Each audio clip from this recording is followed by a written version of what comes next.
Thanks for inviting us in at 6 o'clock, and we want to begin tonight in Johnson County, where the coroner returned to work today while Indiana State Police investigate allegations that he stalked a 17-year-old girl. Our Rich Nye has the response that came from the coroner this afternoon following the resignation of 5 of his deputy coroners. The Johnson County Chief Deputy Coroner and 4 other deputy coroners all resigned effective October 1st over allegations against Coroner Mike Pruitt involving a teen girl. Deputy Coroner Lydia Griffiths wrote in her resignation letter, "I cannot ethically continue to support and work for the office at this time."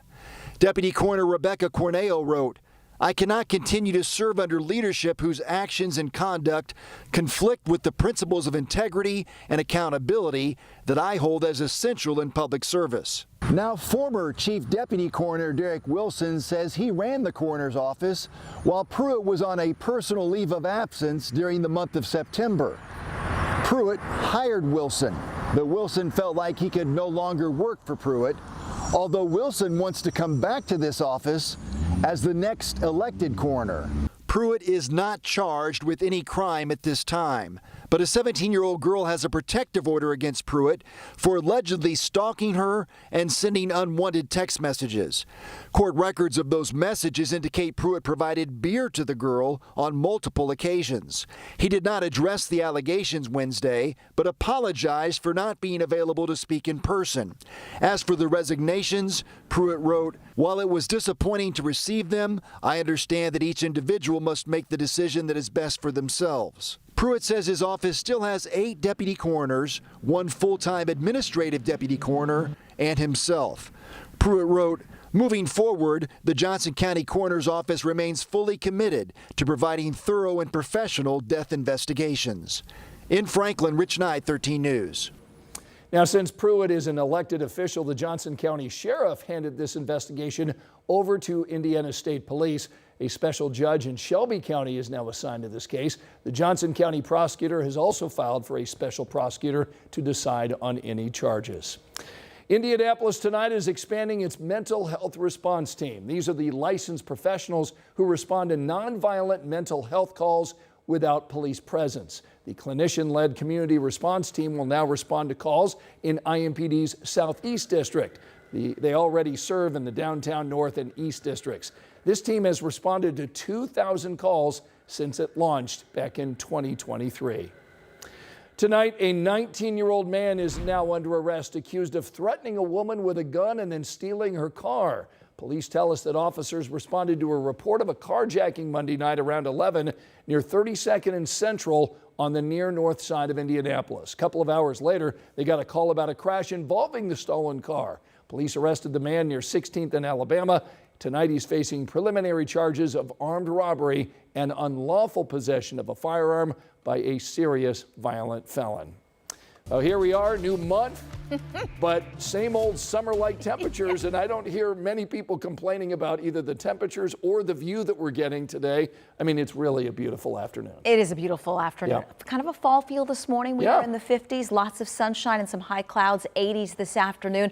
I'd say the only complaint is it's dry, so we're not really getting that fall color yet. Right. It's a little delayed, so just stick with us. We do have some changes coming, a cooler change and finally a rain chance as well. But right now, some sun, some clouds, 70s and 80s, 77 Connorsville, 84 Brown County, and 82 in Bunker Hill. Just a few high clouds this evening, temperatures in the 70s and 80s all the way through 10 o'clock tonight. Another mild morning. If you needed a sweatshirt this morning for an hour or so, you'll need it again tomorrow morning in the 50s to start. 56 at 8 a.m. We'll climb into the 60s by mid-morning.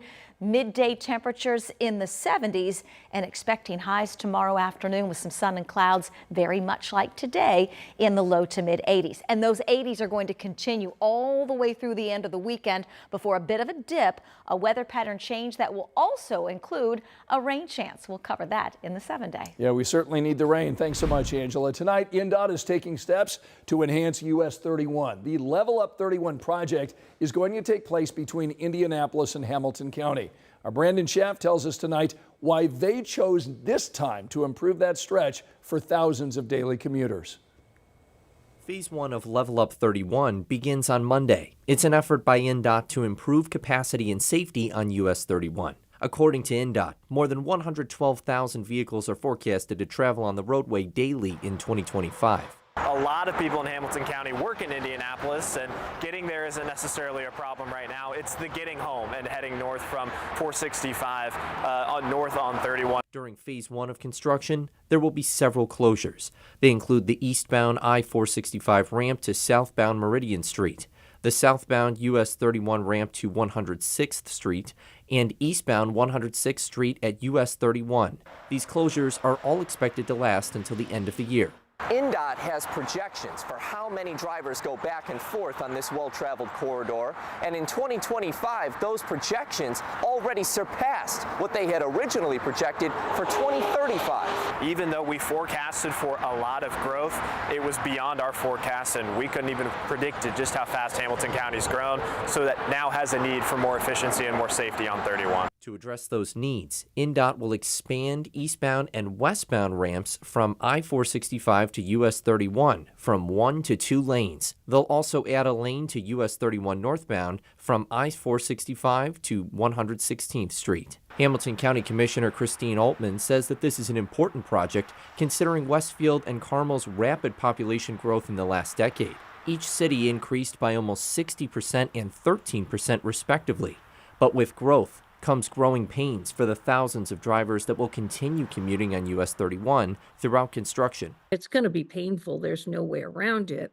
If they don't do it now, we'll be behind the curve significantly in the next upcoming 10 years. Altman added patience will be crucial as people learn to get around the area. A deep breath and a little grace goes a long way, both for yourself, because you'll be confused, but those other people that maybe don't drive it all the time. Brandon Sheff, 13 News.